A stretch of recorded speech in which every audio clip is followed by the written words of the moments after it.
नमस्कार। आज मैं अपने इस वीडियो में बताऊंगा कि आपको इजराइल में अगर काम करते हुए ज़्यादा दिन हो गया है तो अपने सेवरेंस पे यानी पीएफ को कैसे निकाल सकते हैं या फिर निकालना उचित है या फिर नहीं। इस सेवरेंस पे का मतलब क्या है, इसका लाभ क्या है और ये कैसे प्राप्त किया जा सकता है, यह पैसे कहाँ पर और किस तरीके से जमा होते हैं, इस वीडियो में आपको पूरी जानकारी देंगे। तो चलिए वीडियो को अब शुरू करते हैं। जैसा कि आपको पता ही है कि अपने देश में किसी भी कंपनी में, चाहे सरकारी हो या फिर प्राइवेट कंपनी या फिर संस्था कुछ भी हो, अगर आप उसमें काम करते हैं तो आपके लिए एक अलग से जमा राशि दी जाती है और ये पैसे आपको रिटायरमेंट के टाइम या फिर हमेशा के लिए अगर कंपनी छोड़ते हैं या फिर काम से छुट्टी लेते हैं तो आपको ये पैसे मिल जाते हैं। जो भी भारतीय श्रमिक इजराइल में काम कर रहे हैं उनके लिए एक अलग से खाता खुला हुआ है। यह खाता इजराइल की गवर्नमेंट संस्था पीबा के द्वारा खोला गया है। ये जो भी पैसे आपको मिलते हैं ये आपके सैलरी से कटौती नहीं की जाती है और ये अलग से इजराइल की सरकार उसमें जमा करती रहती है। यह सेवरेंस पे क्या है यानी विदेशी कामगार जमा निधि क्या है। हर महीने आपके नियोक्ता को आपके नाम से एक बैंक खाते में धनराशि जमा करनी होती है जिसे पीबा द्वारा नियंत्रित किया जाता है। यह धनराशि पेंशन, सेवानिवृत्ति भुगतान और अन्य सामाजिक लाभों के लिए होती है जिन्हें आपके नियोक्ता को इजरायली श्रम कानून के अनुसार भुगतान करना आवश्यक है। नियोक्ता का मतलब यह है कि जो आपका स्पॉन्सर है या फिर आप जिसके अंडर में काम कर रहे हैं। मासिक जमा राशि कानून और संबंधित नियमों के अनुसार निर्धारित की जाती है। अगर आपने अपने वर्तमान नियोक्ता के तहत महीने के बीच में काम शुरू या फिर समाप्त किया है तो आपके पहले और आखिरी महीने की जमा राशि को अनुपातिक तरीके से गणना किया जाएगा। लेकिन अब आपको ये कैसे पता होगा कि आपके जमा खाते में अब तक कितनी पैसे जमा हो चुकी है। अपने नियोक्ताओं द्वारा आपके खाते में जमा की गई राशियों को जांचने के लिए आप पीबा की वेबसाइट पर विदेशी कामगारों के लिए जमा राशि खोज सकते हैं या निम्नलिखित QR कोड को स्कैन कर सकते हैं जो आपको इसी स्क्रीन पर दिखाई दे रहा है। मैं थोड़ा बड़ा करके भी दिखा दे रहा हूँ। आप चाहें तो स्क्रीनशॉट भी ले सकते हैं और स्क्रीनशॉट लेने के बाद से इसको स्कैन भी कर सकते हैं। यदि आप उपरोक्त जानकारी के अनुसार देखते हैं कि आपके नियोक्ता ने आपके पीबा खाते में जमा राशि नहीं डाली है तो आप जनसंख्या और अप्रवासन प्राधिकरण से शिकायत कर सकते हैं। जनसंख्या और अप्रवासन प्राधिकरण यानी पीबा से। इसके लिए आप फ़ोन पर कॉल कर सकते हैं जो नीचे स्क्रीन पर लिखा हुआ दिखाई दे रहा है आपको, या फिर फैक्स भी कर सकते हैं और इनका ईमेल आईडी है उस पर भी ईमेल के माध्यम से आप संपर्क कर सकते हैं। इसके अलावा आपके खाते में अब तक कितना पैसा जमा हो चुका है, जो आपका सैलरी स्लिप मिलता है उस पर भी एक कॉलम में लिखा होता है कि आपका अभी तक कितना पैसा जमा हो चुका है, तो आप उससे भी देख सकते हैं। आप जमा राशि कब प्राप्त कर सकते हैं। आप अपनी जमा की गई राशि तभी प्राप्त कर सकते हैं जब आप इजराइल को अस्थायी रूप से छोड़ दें। जमा राशि निकालने के बाद आप इजराइल वापस कभी भी नहीं आ सकते हैं। मैं फिर से इनका संपर्क नंबर और QR कोड नीचे दिखा रहा हूँ। निर्माण क्षेत्र में विदेशी कामगार, इसके बारे में आपको जो भी जानने की आवश्यकता है मैं आपको और नीचे बताने की कोशिश कर रहा हूँ। आप जमा राशि कैसे निकाल सकते हैं। यदि अभी आप इजराइल में हैं तो आप पीबा को अपना जमा राशि निकालने के लिए अनुरोध भेज सकते हैं जो कि आपके इजराइल से अस्थायी रूप से प्रस्थान करने के दिन बेन गुरियन हवाई अड्डे पर स्थित बैंक में किया जा सकता है, या आप चाहें तो यह राशि आपके इजराइल छोड़ने के बाद अपने विदेशी बैंक खाते में भी जमा करवा सकते हैं। मतलब आप इजराइल छोड़ देते हैं और आपका इंडिया का कोई बैंक खाता है तो उसमें भी पैसे आप ट्रांसफ़र करवा सकते हैं। आप अगर इंडिया चले भी जाते हैं तो भी ये पैसे आपको अपने इंडिया वाले खाते में जमा कर दिया जाएगा। जमा राशि निकालने के लिए आवेदन पत्र और अन्य संबंधित निर्देश पीबा की वेबसाइट पर उपलब्ध है। इसको भी आप QR कोड को स्कैन करके जान सकते हैं। आवेदन प्रस्थान तिथि से कम 10 दिन पहले दायर किया जाना चाहिए। निम्नलिखित विधियों में से किसी एक के माध्यम से आप दायर कर सकते हैं। अपने नियोक्ता को सूचित करें और नियोक्ता से आपके लिए निकासी आवेदन जमा करने का अनुरोध करें। नियोक्ता का मतलब मैं फिर से आपको बता दूं, जो आपका स्पॉन्सर है या फिर आप जिस कंपनी में काम कर रहे हैं। और दूसरा तरीका है आप खुद ही इसका अनुरोध कर सकते हैं। आप खुद ही निकासी अनुरोध कैसे कर सकते हैं मैं आपको अभी थोड़ी देर में बताऊंगा। यदि आप जमा राशि को बेन गुरियन हवाई अड्डे पर प्राप्त करने के लिए आवेदन करते हैं और इसके लिए योग्य पाए जाते हैं तो पीबा एक भुगतान नोटिस जारी करेगा, जिसमें भुगतान की जाने वाली राशि और आपकी प्रस्थान तिथि का विवरण होगा।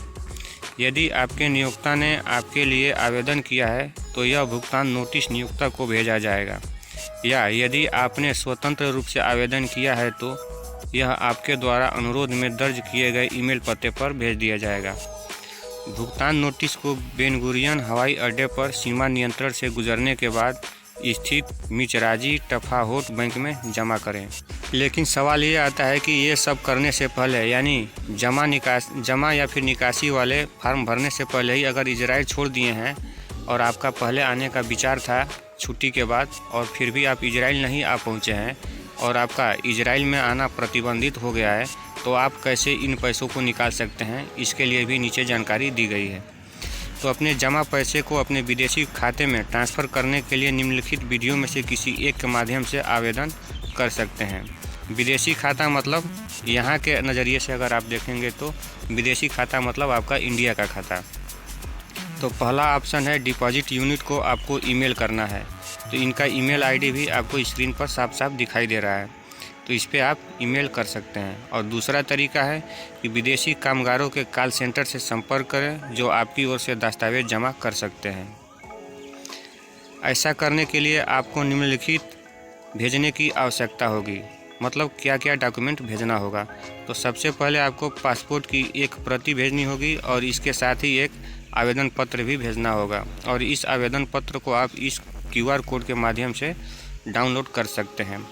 खाता प्रबंधन प्रमाण पत्र यानी बैंक से प्राप्त दस्तावेज जो आपके खाता विवरण की अंग्रेजी में पुष्टि करता हो, तो एक खाता नंबर भी भेजना होगा और पूरे विवरण के साथ में।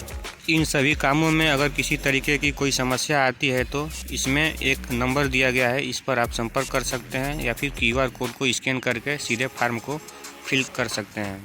अब आपको ये भी जानना ज़रूरी है कि आपका कितना पैसा जमा होता है और उनमें से कैसे किस तरीके से कटौती भी की जाती है। तो अगर आप लीगल तरीके से रह रहे हैं तो कोई कटौती नहीं होती है, जो भी कटौती होती है आपके डिफ़ाल्टर होने के बाद ही होती है। तो यदि आप अवैध रूप से अधिक समय तक रुके बिना इजराइल छोड़ते हैं तो आप बैंक शुल्क और 15% आयकर की कटौती के बाद ब्याज सहित अपने नियोक्ता द्वारा आपके लिए जमा की गई पूरी राशि प्राप्त करने के पात्र होंगे।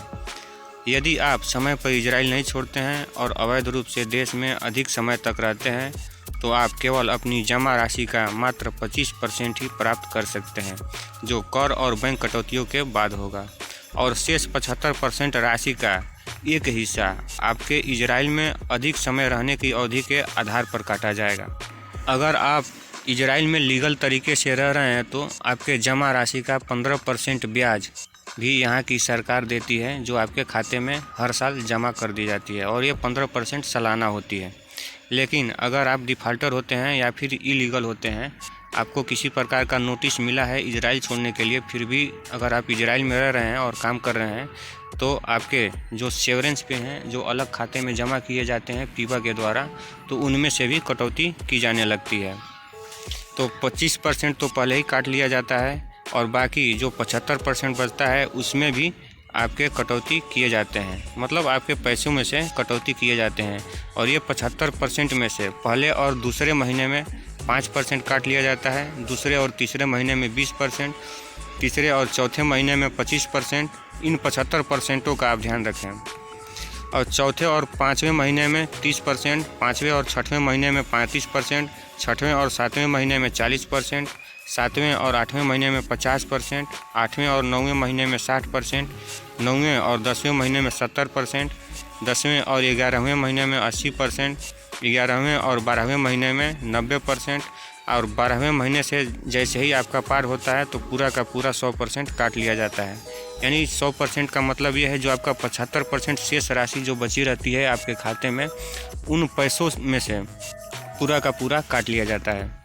अगर इतना दिन आप रुकते हैं, इतना दिन का मतलब स्क्रीन पे आपको दिखाई दे रहा होगा कि पहले और दूसरे महीने में 5% काट लिया जाएगा, जो 75% बचा रहेगा। इसके अलावा आपको यह जानकारी भी जानना ज़रूरी है, आप इजराइल में वैध रहने की अवधि समाप्त होने के 3 वर्षों के भीतर इजराइल छोड़ने में देरी के कारण जमा राशि में कटौती को घटाने के लिए एक लिखित अनुरोध जो ईमेल के माध्यम से जमा कर सकते हैं। अपने अनुरोध में आपको पीबा को यह साबित करना होगा कि आप इजराइल में वैध रहने की अवधि समाप्त होने के बाद देश नहीं छोड़ पाए, या कि आपने अच्छी नीयत से की गई गलती के कारण देश नहीं छोड़ा, या फिर यह कि परिस्थितियों के तहत ओवर स्टे अवधि के लिए पूरी या कुछ जमा राशि की कटौती करना अन्यायपूर्ण होगा। यदि पीबा के डिपॉजिट यूनिट के निदेशक यह पाते हैं कि आपके द्वारा दायर किए गए अनुरोध के अनुसार परिस्थितियों के तहत इजराइल छोड़ने में देरी के अवधि के लिए आपकी जमा राशि से पूरी या आंशिक रूप से कटौती करना उचित नहीं है, तो वह ओवर स्टे के अवधि के लिए कटौती को भी कम कर सकते हैं, यानी थोड़ी बहुत माफ़ ऐसे कर सकते हैं। आपको यह साबित करना होगा कि आप किसी ऐसी वजह से इजराइल नहीं छोड़ पाए जिससे आप नहीं छोड़ सकते थे, यानी कि हो सकता है कि ऐन वक्त पर फ्लाइट बंद हो गया हो जिसके वजह से आप इजराइल नहीं छोड़ पाए। तो इस स्थिति में आपके जो खाते में पैसे जमा हुए होंगे 75% उनमें से कटौती नहीं किए जाएंगे।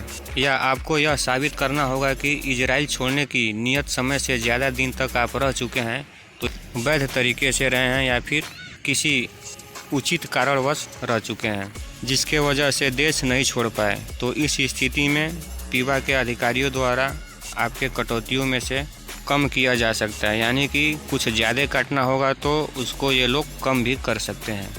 अन्य किसी भी तरह की जानकारी के लिए आप इनके ईमेल आईडी पर ईमेल कर सकते हैं या फिर इनके नंबर पर संपर्क कर सकते हैं। तीसरा ऑप्शन ये है कि ये QR कोड स्कैन करके अपनी समस्या को या फिर अपने प्रश्न को पूछ सकते हैं। आज के इस वीडियो में बस यही एक छोटी सी जानकारी देनी थी। यह जानकारी जो इजराइल में काम कर रहे हैं उन्हें अच्छी तरीके से समझ में आया होगा, और जो अभी इजराइल में नहीं पहुंच पाए हैं यानी जो आने वाले हैं उनके लिए भी ये काम की है।